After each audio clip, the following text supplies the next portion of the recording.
Go ahead and get started. Good evening, everyone. My name is Elise Simmons, and I'm the very proud principal of Santa Barbara High School. And welcome to this evening to the Sunset Chat with Principal. And we're going to talk about next year's bell schedule. Those of you who have joined me for other chats, you'll know that I typically do not record these. These are Zoom meetings. However, this evening, I am going to record it. So just be aware of that, which means if your video's on, we may see you in the recording and it will be posted on our website. So just FYI. Buenas noches a todos. Soy Elise Simmons y soy la orgullosa directora de Santa Barbara High School. Vamos a hablar esta noche en el chat acerca del horario escolar para el próximo año. Ustedes, los que me conocen, saben que típicamente no grabo esas conversaciones, esas reuniones de Zoom, pero en esta ocasión sí lo vamos a grabar.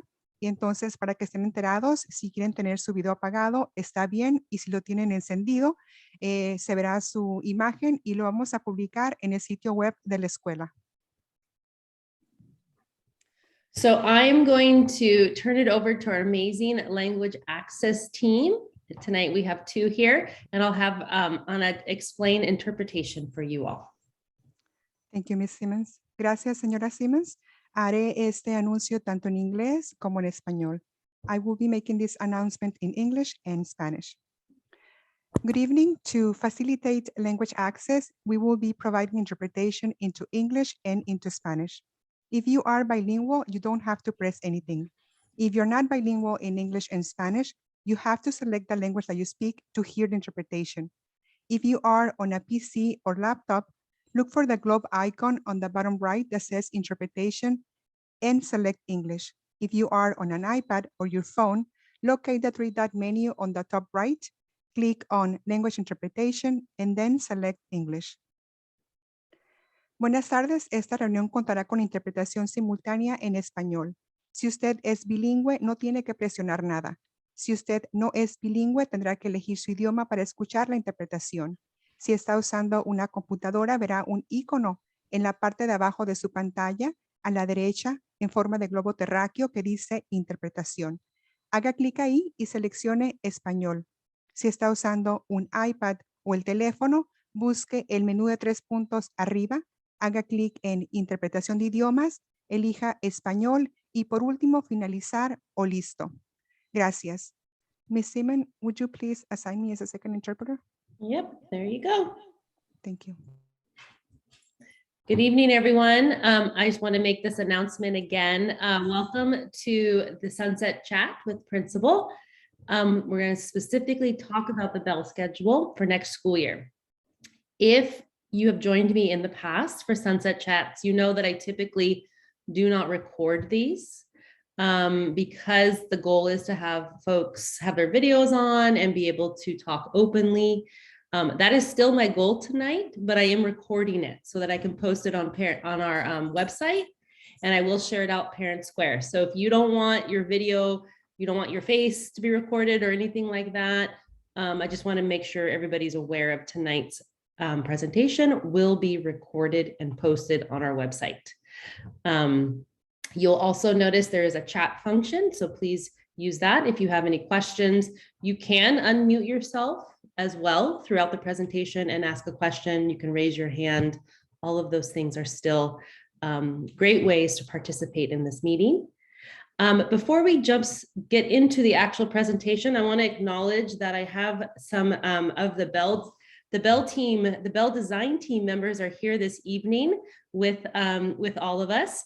So let's see, I see Miss Deborah Reed. She's here this evening with us. She is one of our amazing teachers at Santa Barbara High who helped us design this bell schedule.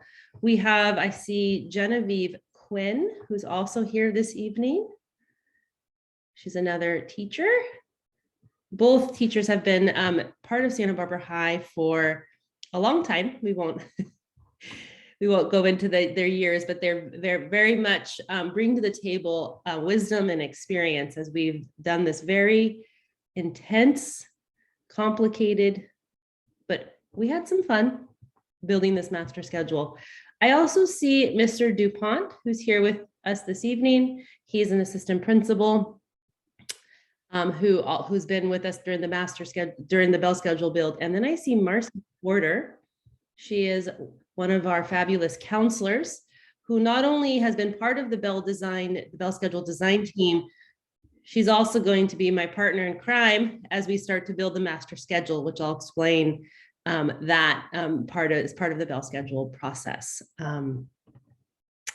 So I know that you may have other questions that's not related to bell schedule. And if you have those, you can just wait patiently till the end, or possibly put them in the chat and I will get to them. You can direct message me. You can also email me this evening and I can answer those as well. The goal of this meeting is to focus primarily on the bell schedule for next school year. So here is my email if you'd like to have a conversation with me or just hang around at the end and we can talk as well. Okay, so let's get started. And now I need to get to the presentation. So give me a second. Did I miss any of the team members? If I did, I apologize. Here we go.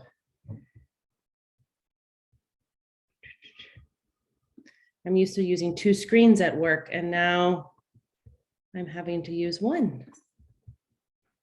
And I am at home. So if you hear my dogs, I have a 2-year-old, she just turned 2. 75-pound pit bull who can be really loud. So there she is. I think I just heard her. She heard her name. So of course she's going to be a little wacky. Her name is Chica. And ignore her. Here we go.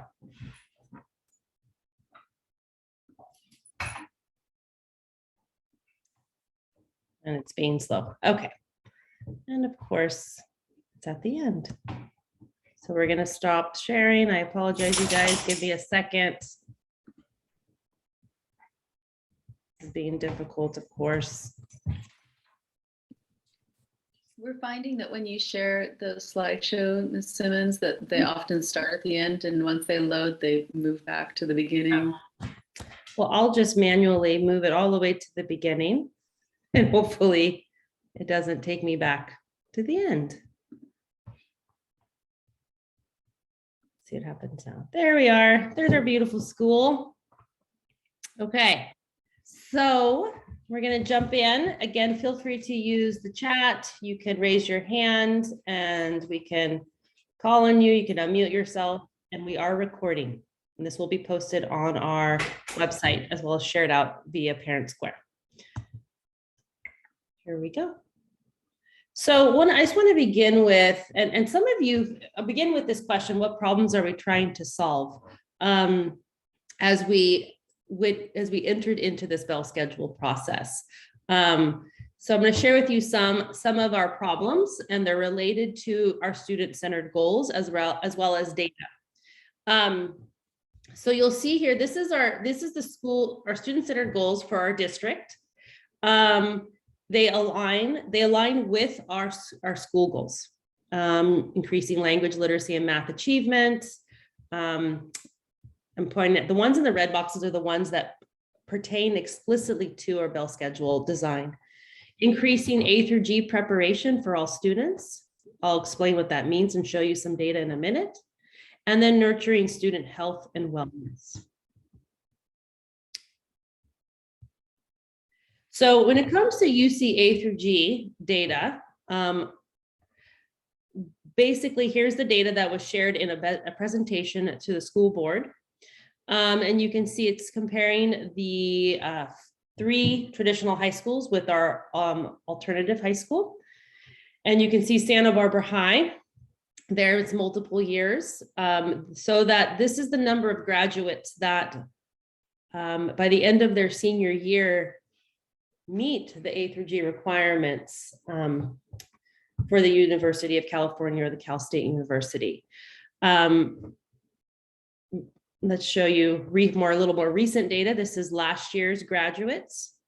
You can see we jumped to 50.5%. So We are still, so go back here, we went from 46 to 50.5%. So half of our graduates are now leaving us prepared for UC or CSU. You can notice Dan put in the chat, he added in that it represents the minimum requirements that a student must complete. It's we can go into much greater detail, or you can connect with the counselor. The counselors are amazing at every single presentation. They talk about explicitly what does a student need to do to be UC A through G eligible. You can see there's right here, we're listening to you explicitly. What we've noticed where our students are struggling to meet the requirements, and Dan DuPont did this data crunch this last summer. We presented it to our counselors, and we've talked about it as a Bell schedule design team and staff about, this is a problem area that we definitely want to improve in. So some other developments that we want to be aware of as we are building our schedule and thinking about the courses and the number of courses our students are offered and able to take. We have two new graduation requirements that have come to light in the last couple of about 3, 4, 5 years. We have ethnic studies as well as math 2. We also have done some major work in supporting our emerging multilingual students, ensuring that they are receiving the federal mandated number of, not courses, but basically not number of courses, but courses to support their English language development. We've also done a lot of work with our special education department and teachers on ensuring that our students our special education students are receiving the services and the support that they need in order to access curriculum and be successful. And often what that means for both our emerging multilingual students as well as our students with disability, it means that they are receiving additional courses that are supporting them. And we'll show you what that does is it ends up reducing their opportunity to take a UC A through G course or all of the courses that are required. So we want to increase the opportunities for our students so that they can take as many UC A through G courses as possible. We learned a lot, we're still learning from the COVID pandemic experiences. One of the things, we've had a new Bell schedule every year for the last, I feel like it's been a decade, but I think it's just been 2 years. But we've learned a lot through that, and things that we want to continue to do and things that we were never going to do again. So that's been an important development. And then our college and career readiness indicators. I'll go into that in a little more detail. This is the UC A through G requirements is part of this. And at the end of the day, we want to make sure that all of our students, when they graduate from Santa Barbara High, they are ready for college and career. And I'll show you the state of California actually defines this. And what's really exciting about it is that it's multiple pathways. It's not just you do well on this one test, which is traditionally what has happened before. So here's that college and career readiness. This is all the different pathways that a student can take in order to show that they're prepared. And so it could, yes, they could do great on their Smarter Balanced assessment in 11th grade. They could do great on their AP exams by scoring a 3 or higher on 2 of them. They could take a college, we don't offer IB, so I skipped over that. They could do great in dual enrollment courses with City College, many of which we offer on our own campus, or students can do it in the summertime. They could take a certain number of foreign language courses as well as earn well on their Smarter Balance to be biliterate as defined by the state of California. We do not offer number 6, which is the leadership military science. You can see Dan is putting that in there. We have CTE as another opportunity. We offer, right now we have 6 career tech ed pathways, and we're adding a 7th, right, Mr. DuPont?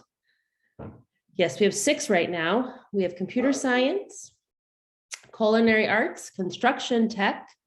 We have our Multimedia Arts and Design Academy is a CTE. Our Visual Arts and Design Academy is a CTE pathway. We have our sports med, and now we're adding for next school year an interpreter pathway. So our language access unit members are probably excited that we are going to be creating many more interpreters that are going to help all of us, those of us who are monolingual, exist and thrive in this world, which is becoming very quickly a multilingual world. And then you can also see the UCA through Gs. So I'm sharing all these things with you because when we're designing a Bell schedule, we want to, again, make sure we're offering as many opportunities for our students to take courses during the school year. And so that's going to be important as we start to reveal and share with you what our proposed Bell schedule is.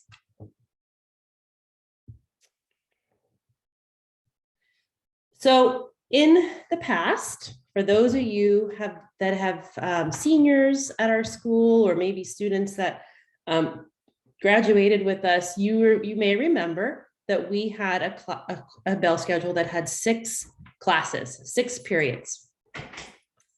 Well, 6 periods means 6 classes, and 6 classes, you can think of a class or a course as an opportunity. And what we were finding was that this was really limiting, especially to our emerging multilingual students or EML students, and especially limiting to our students with disabilities. Because both of these populations, and keep them in mind as I show you some more data, both of these populations are taking other courses that they need, both by federal law and because they need them to be able to access the core curriculum. And so every single class that they take, these courses are taking away, in quotes, one of the opportunities for them to be UCA through G or college and career ready. So we want to offer more courses. So again, remember I said keep in mind some of the data. Here's our college and career preparedness. So we think about all those different ways that a student can show that they are college and career prepared. This is the data. This is the most recent data I have access to. So overall, 53.9% of our students are prepared for college and career. It's a little bit higher than our UCA through G. UCA through G is one of the pathways. Look, our socioeconomically disadvantaged students are only 39.8% prepared. We have increased by 9.3%. It's a good news. You can see here, you can see the word increased on all of these groups. So we're doing something right, and we just need to increase them a lot more. Our EMLs, our English learners, are at 14.1%, and our students with disabilities are at 15.3%. A lot of work in this space that we need to do. Again, it comes back to expanding the opportunities for students to take additional courses that will help them be prepared in math, language, literacy. Maybe perhaps it's taking an additional career tech ed course, or taking that 3rd year of Spanish, things like that. We want to make sure we offer all of our students as many opportunities as possible.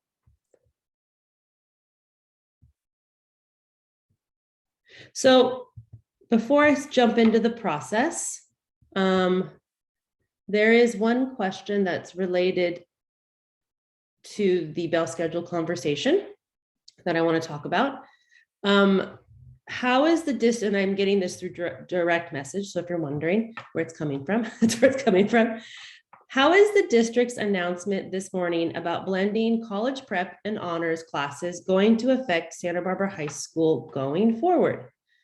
Well, I can tell you that we have this year, well, actually, I'm going to step back. We have for quite a few years actually had courses where college prep and honors students were in the same class. You've seen that perhaps your student is in the MAD Academy or in VADA. You'll see that those classes have been honors and college prep students have been in those classes in English and in social science, sometimes in science. You'll notice that has been going on now for 4 or 5 years. What we did this year is we have, what we did last year in our Ethnic Studies English 9 classes, you'll also see this happening. This happened last year, and I believe even the previous year, and this year as well. Again, you have college prep and honors classes, students working together in the same classroom. And then this year, we expanded this to the 9th and 10th grade English classes. So how the announcement will affect Santa Barbara High going forward, we are going to continue with it. We're going to continue with that. And in our English 9 and English 10 classes, as well as continue it with MAD and VADA and ethnic studies. So I don't see it being a major effect, given that we've been doing it in some spaces for quite a few years now, and we did it across the board in 9th and 10th grade English this year. So I am really excited about what I see in those classes, what's happening there. We're seeing some great qualitative data that's coming out of it from students, and we're busy collecting that quantitative data. So that's a great question. Thank you for asking. Okay, so now let's talk about our process. We started back in 2019, before the pandemic, talking about this. And we had already started to recognize the problems that we were having. Are we serving our students? Are we meeting our students' needs when it comes to UCA through G? We already had this conversation, so we were looking at it, and then, in 20, yikes, go backwards, come on. There we go. Then we know what happened, 2 years of the pandemic. We shifted across the district to a 4x4 bell schedule, which we're currently in right now. And we started the work in the fall of 2021, and we reconvened the bell schedule committee, and we started to collect input from our students and families and staff, and we created a bell schedule based on this input. So we picked up that ball and kept running forward with it. So we're excited about where we're headed. I want to share with you some data that we got from students and parents that helped with our design process. So I'll move quickly through this. This is showing the number. We're trying to get at, do people like this idea of taking, like what we're currently in right now, the current 4x4 schedule? Do students like that, or do they want to go back to what we were doing before, which was taking 6 classes at a time? And so we're trying to get at that. Do they like the current schedule? Do they like the older one? And you can see here that students and parents really liked this idea of taking 3 or 4 classes. We did get a lot of open responses from our surveys.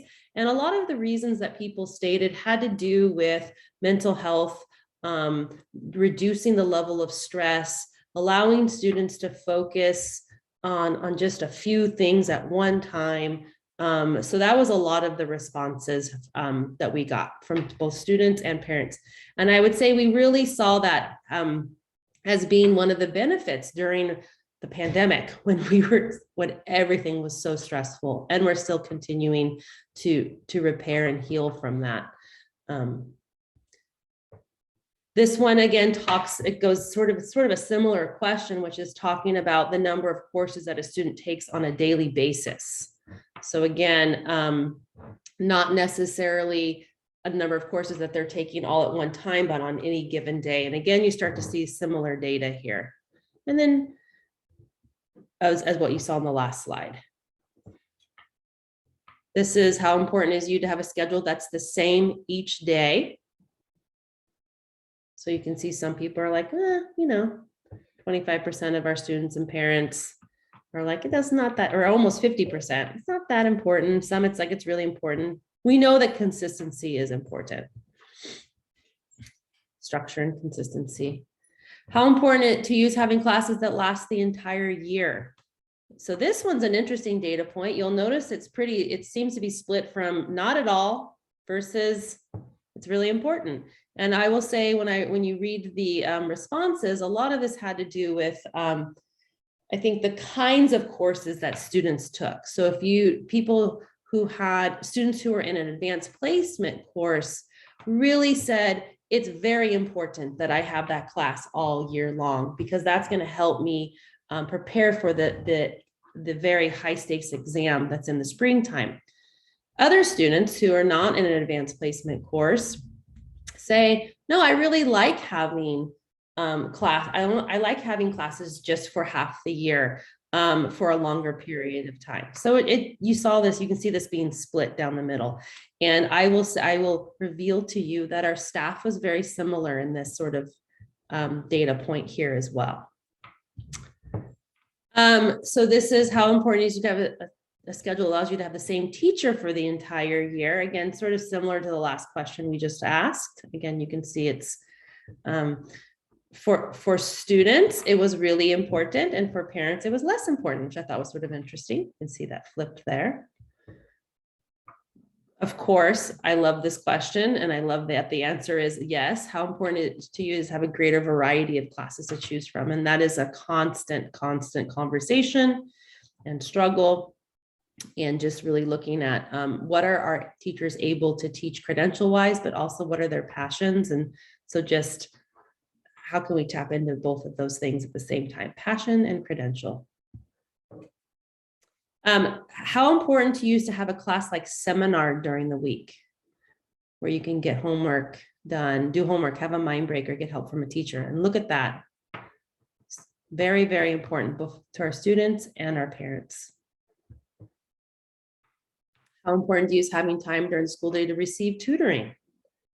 Thought this was an interesting data point. That doesn't seem as important as the seminar, and seminar could be considered a time for tutoring as well. So that was all the data that we collected from students and families. Any questions about that before we talk about our decision? Go back. Anything? Okay. You guys are a quiet group, and that's fine. Now I know how the teacher felt during remote. I'm just kidding. Okay, so here's our decision. Given all of that and working with our staff, we landed in this space. We are going to offer a 7-course schedule with both year-long and semester-long courses. And we will have longer block periods. I'll show those in a minute, and seminar twice a week. So we believe that this is going to be the best schedule that's going to meet our student-centered goals. And you're probably like, what does that look like? Here is sort of what it looks like to the best of our ability. Now, so you'll note, and I'll show you some other slides in a second, so just bear with me. So we're going to have 3 blocks that take place. There's 3 blocks, period 1, period 2, and period 3. And then notice there's a 7th period skinny at the end of the day.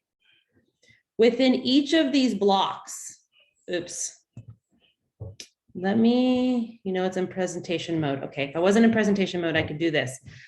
Imagine, see this 5 skinny year long, or the 6, I could actually physically move that into period 1 block or period 2 block. So the way we've created the schedule is that we're able to break these blocks, if needed, into skinny year-long classes.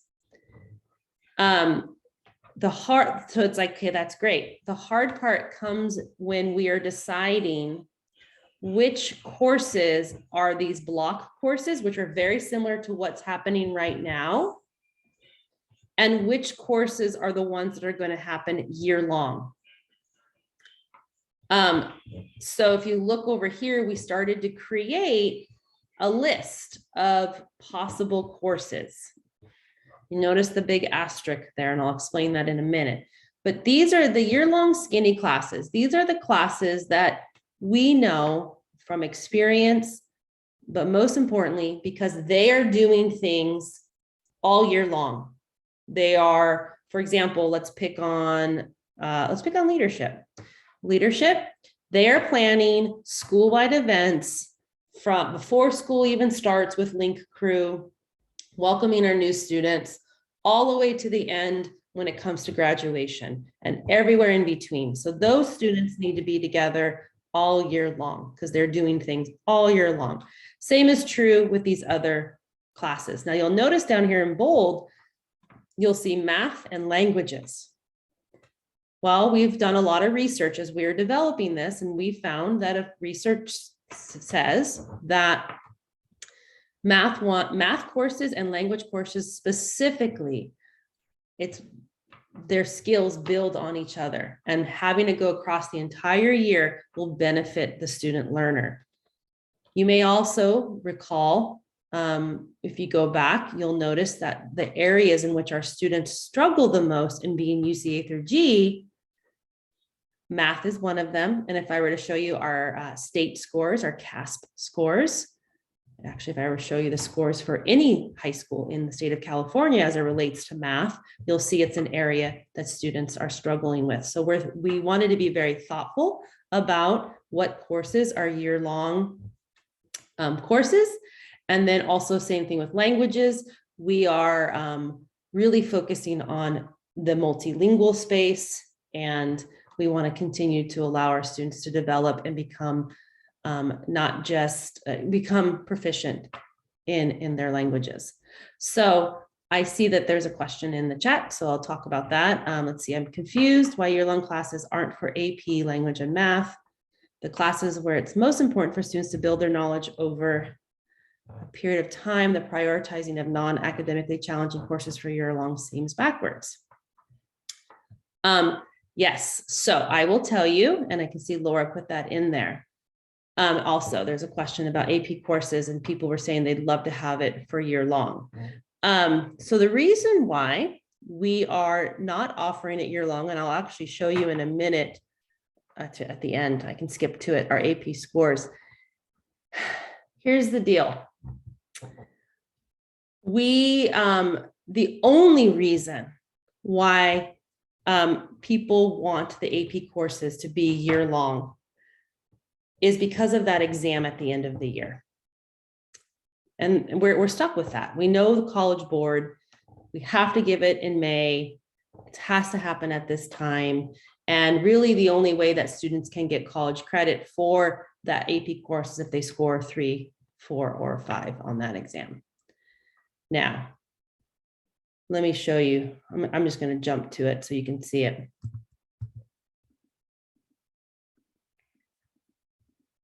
Those are more things. We'll show you that in a second. Sorry, you guys. Haha. Okay. So so remember, when we build a master schedule, we are trying to build it for all of our students. And in particular, I focus a lot on our students with disabilities and our emerging multilingual students at the beginning, but I do want to take into account our advanced placement students. You'll see here data that comes across multiple years. This is showing the data from 2017 to last year. In 2017 and 2018, we had year-long advanced placement courses. In 2019 and 2019, we did have year-long advanced placement courses. So you can see that there, these 3 years. You can see here the percentage of students who are scoring 3 or higher. And you can see so you can see the numbers. And then you can see in 2020 and 2021, you can see again, the students, this is when we had courses that were just in the block. So they're only half a year long. So yeah, there's some differences in score, but look at that. Well, that might be, you know, that's the pandemic. Last year was the pandemic. I understand that. But you can see here that in terms of scores, of students scoring, you're right. Thank you, Genevieve. It was the pandemic, the 68.21.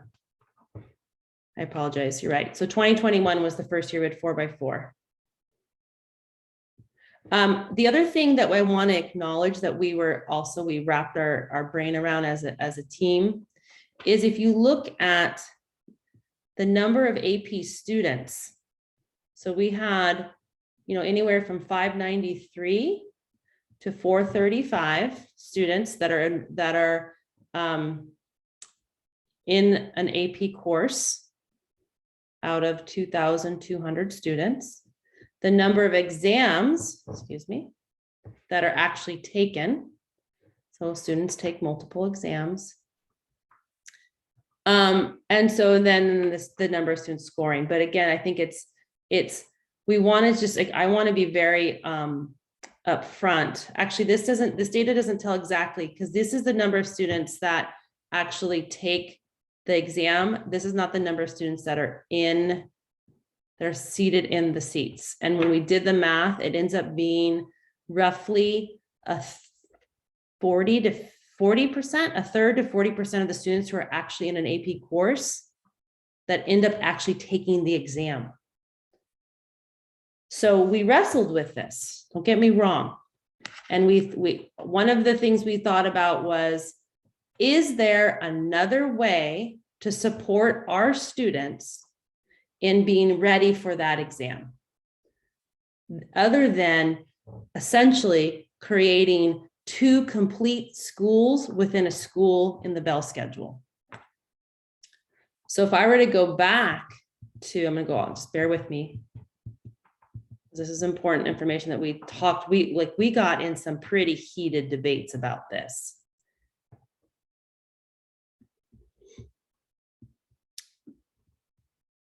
That what I do not want to do, sorry, I'm trying to get to there, is to create basically two schedules. The more constraints we have, but if we say all AP courses are year long and all college prep courses are block, what are we saying about students and their learning? I will tell you, the way we've scheduled our time is that this year-long skinny is the same instructional minutes as the block. The minutes are the same. And so I see comments in there about teachers saying they cannot cover the same amount of material in the half-year block schedule. That is true right now, because the minutes from what we used to have, when you divide the year by 6, which is what we used to do, now we're dividing it by 8 currently, and now we're going to divide it by 7. We actually gained, and Genevieve, correct me if I'm wrong, we gained 3 weeks worth by doing it this way with 7 classes. We gained 3 weeks worth of instructional minutes per class, correct? I don't know exactly. We definitely gained more back. I think it might be closer to 2 weeks, but 7, dividing the year by 7 is definitely better instructional minutes per class wise than dividing it by 8. Yes. Yeah. I also want us to keep in mind the lessons that we learned about students being able to focus on fewer classes at one time, and the power that we learned behind that. Because some people will say, well, why don't you just do a 7-period? All of them are skinny. Well, then now we're having students focus on 7 classes at one time. And that was a major thing in the back of our mind that we kept going back to. So we are right now, you'll notice that there's very few classes that are year-long skinny. And that there are no AP as it stands, because again, we are trying to hold the line on, or trying to be thoughtful about the number of classes that a student takes at one time. And we're also trying to, again, still be able to offer as many classes and flexibility as we can. I will say that, so we've gained instructional minutes. We also are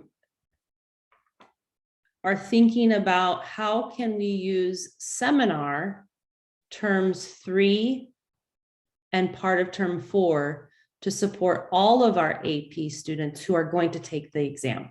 Again, not every student who's in an AP class takes the exam. And that was, I think, a very telling thing. We want to dig into that data a little bit more about what's going on there. And also at the same time, start exploring dual enrollment classes, which also students are adding more of those to our schedule. And how do we get more of our teachers qualified to teach dual enrollment classes? Let's see.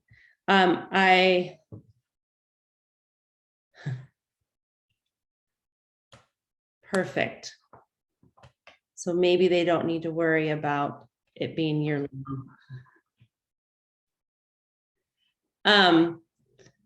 So I wanted you to know that I know that that's going to be, it's a sticky point for our staff. It's a sticky point for some of our parents, but I also want to acknowledge that we are focusing on the whole school and trying to meet the needs of all of our students and not just some.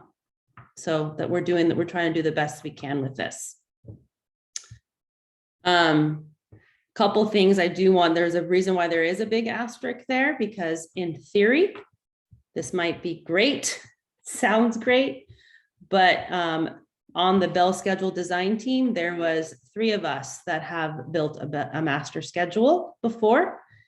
And so we just kept saying, okay, well, let's just see what happens, because we also want to make sure that we are continuing to keep it student-centered and allowing for the maximum flexibility. We may have to reevaluate. We may find that some classes have to be year-long, because that is the only way that the grand majority of the students are able to get all the classes that they need.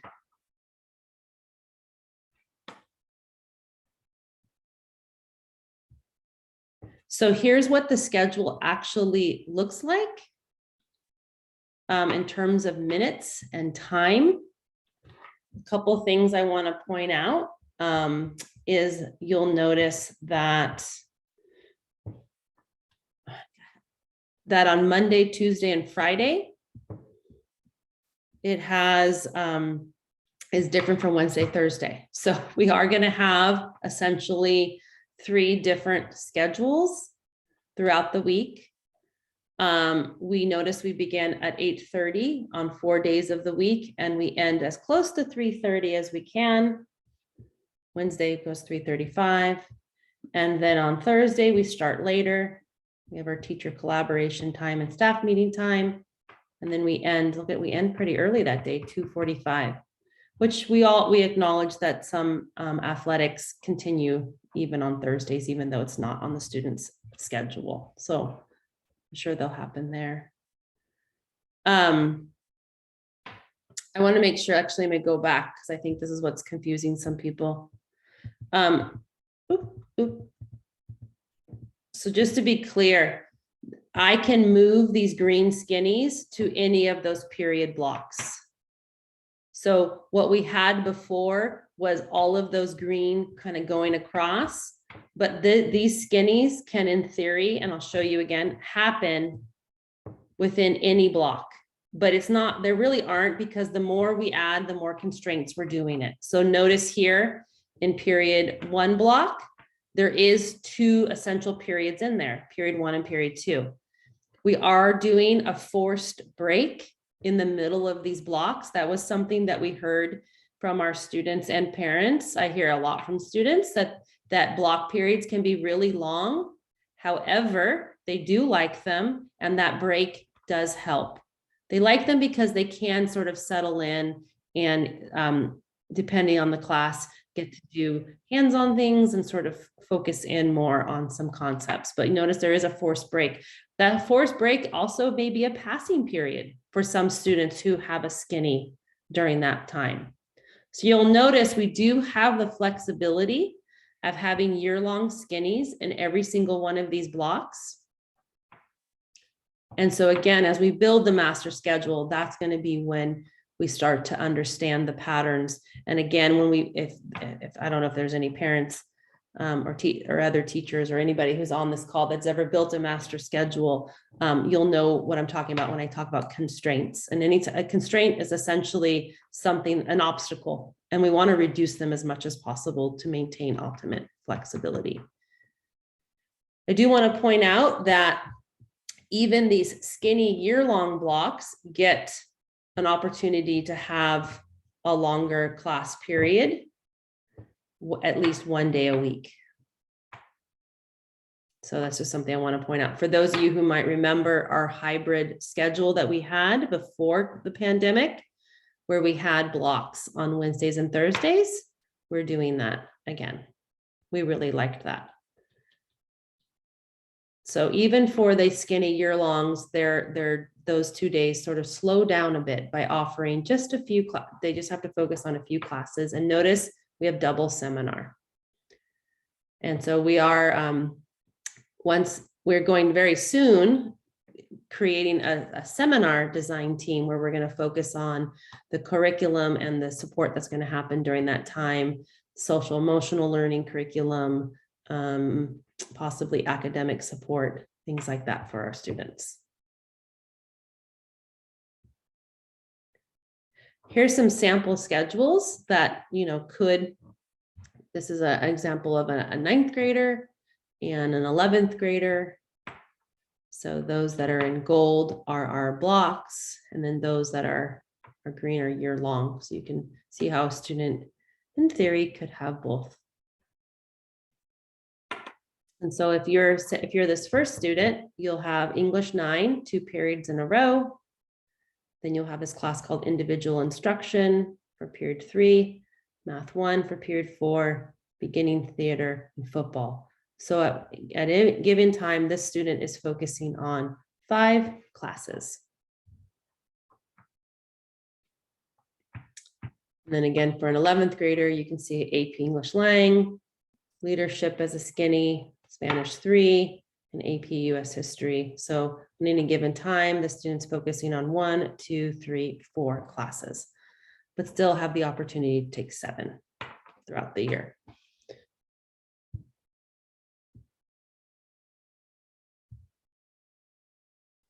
This is it in Spanish.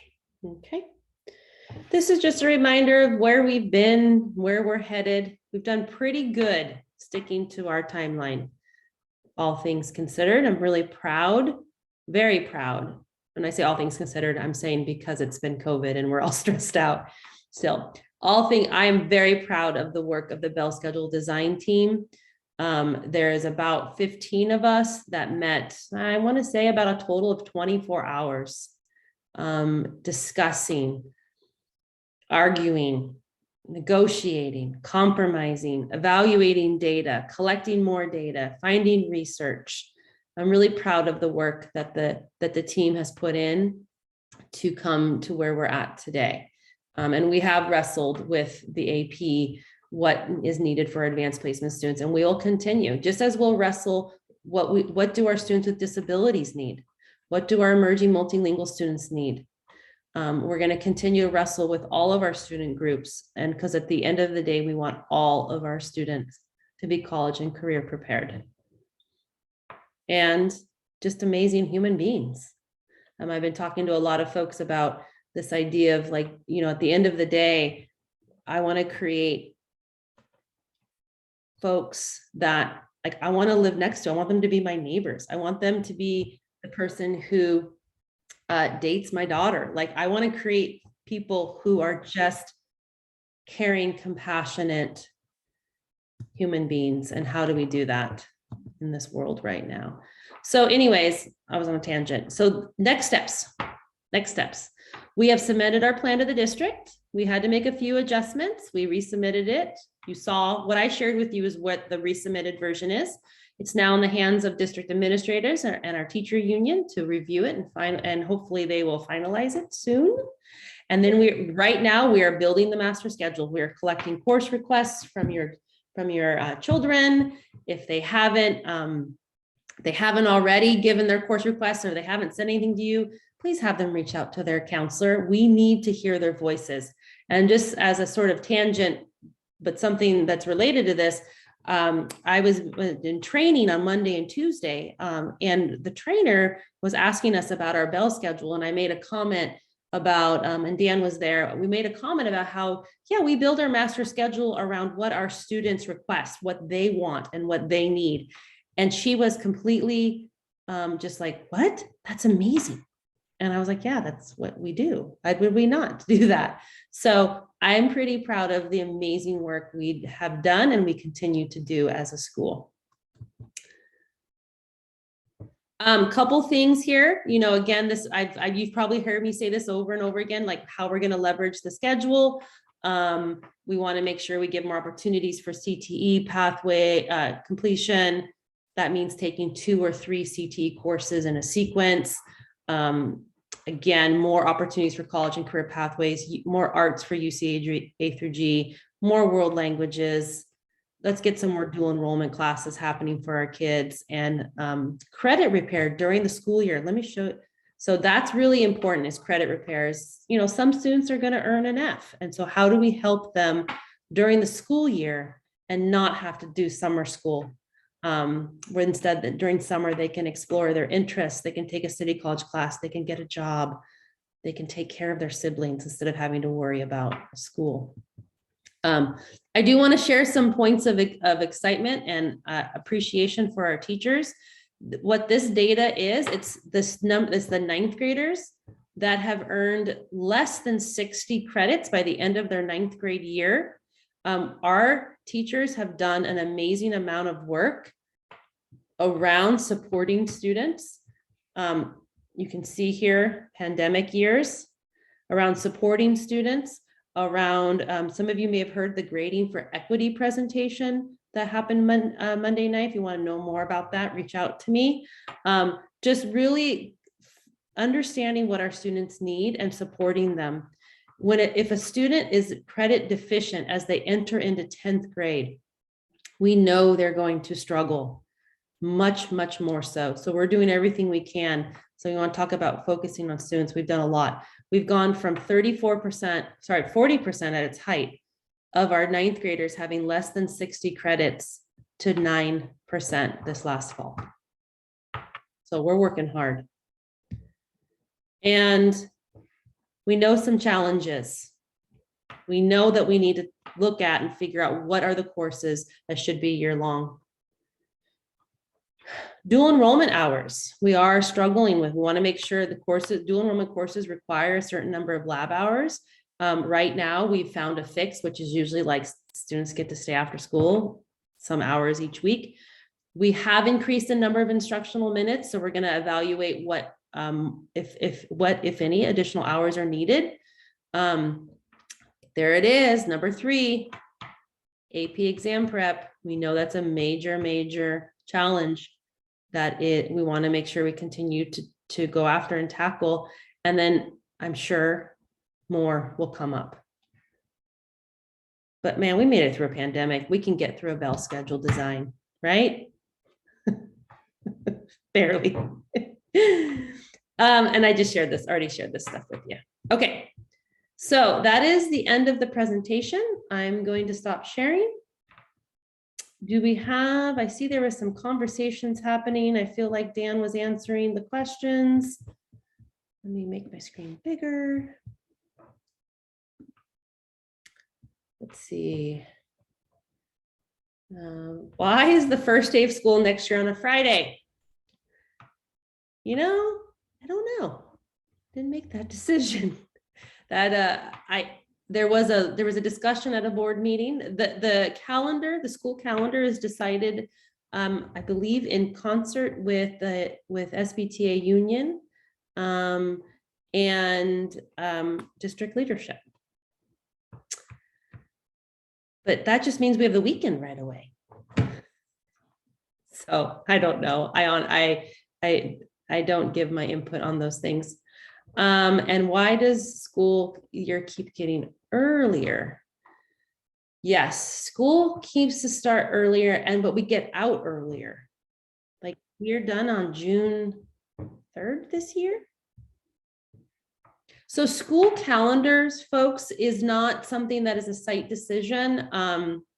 It is at the board level decision. And so I think that's something that I can pass this, I'll pass this along. They decide the schedule typically a year in advance. So just that's where it's happening. Go ahead, Cricket. Hi, Elise. Thank you so much for including us in this discussion.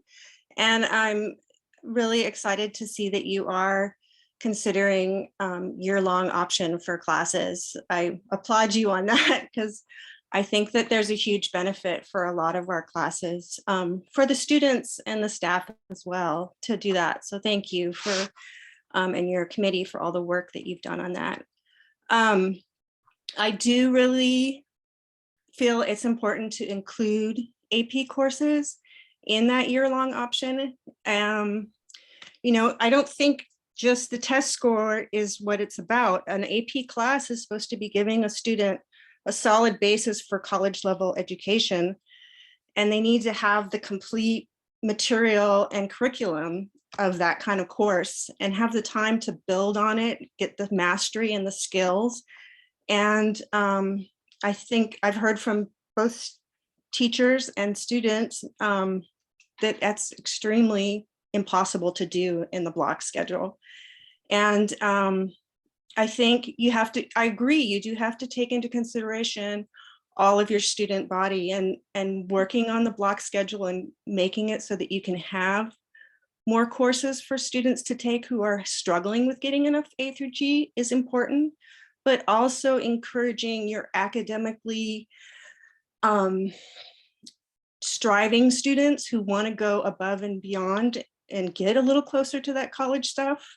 I think it's important to be supportive of that too, and giving that education in a valuable way.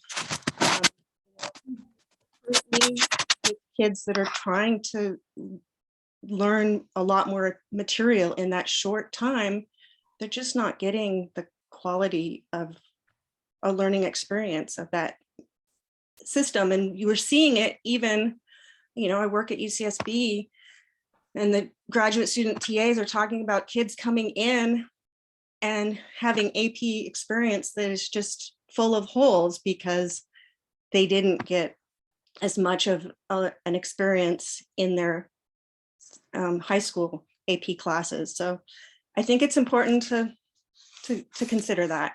So I hope you do. I hear you. I also, there's a couple of things. Advanced placement course is actually a college level course. It's not preparing students for a college level course. It's a college level course, and college prep is preparing students for that foundation. I don't want to be like argumentative, but one of the things we did talk about in a Bell Schedule Design Committee was that it's a college level course, and most college level courses are a semester long. I mean, I took it when I was at UCSB. I took 3 or 4 of them at a time, and I took them in 10, was it 10 weeks, 15 weeks? It was quarter system, right? So again, if you think back, and to me, and the teachers were able to teach me that. To me, it comes back to the exam of when the exam is happening. Because in a college level course at UCSB, I took the exam at the end of that course. I didn't have to wait till the springtime. So that's where I feel like the challenge of the exam, I think it really is on, is supporting our teachers and helping them with adjusting their curriculum when needed. You know, we do have a school in our district, as well as schools across the nation that teach AP courses in the block for many, many decades. And I think it's hard right now, I will just be very honest, for us to be able to judge what is happening in the AP course or not, given that we've been in pandemic for 2 years. There's like so much that's happening. And so I sort of want to clear the deck. I completely hear what you're saying, Cricket. I sort of want to see what happens next year, especially if we go into the summer, knowing what we're teaching, who's doing what, providing opportunities for teachers to get additional professional learning or work together in course-alike groups, and just see what next year looks like, and then reevaluate. I mean, it's something that we as a Bell Schedule team have talked about. Like, we can always learn from this next upcoming year as well and make adjustments. And so those are the things we did talk about. I wanted to bring them into this group as well, so everybody knew that it's been a complex thing, and we didn't ignore bits and pieces of it. Yeah, I mean, I think you have to realize though that your students taking AP classes, it's going to be condensed into a 2-year period of their high school experience. Mostly, you know, most kids do it as their sophomore and junior years, right? And so you're doing it as an experiment. That's a large portion of their education time. Well, I don't think we're experimenting with it. I mean, like, clear the decks in terms of, like, it's really hard to judge what could happen or has happened because we're in pandemic. But San Marcos, they've been doing this for 20 years. I get that people will intentionally not choose to go to San Marcos for a variety of reasons. I know that, I'm very aware of that. And the block schedule is something that is happening, you know, in other areas. And so I don't want us to be, I don't want to use the word experiment. I think I am not able to see clearly because of all of the extra variables and the messiness and the fuzziness that the pandemic has sort of put upon us in our current schedule. And so that's sort of what I'm saying. Hope that makes sense. But I appreciate, keep sending feedback, because again, we are, as you can, I try to share the data with you, the process with you intentionally to show you that we're constantly trying to figure out what's best for all our kids. And it's a hard lift, but you have to hear everything and be open to everything. So.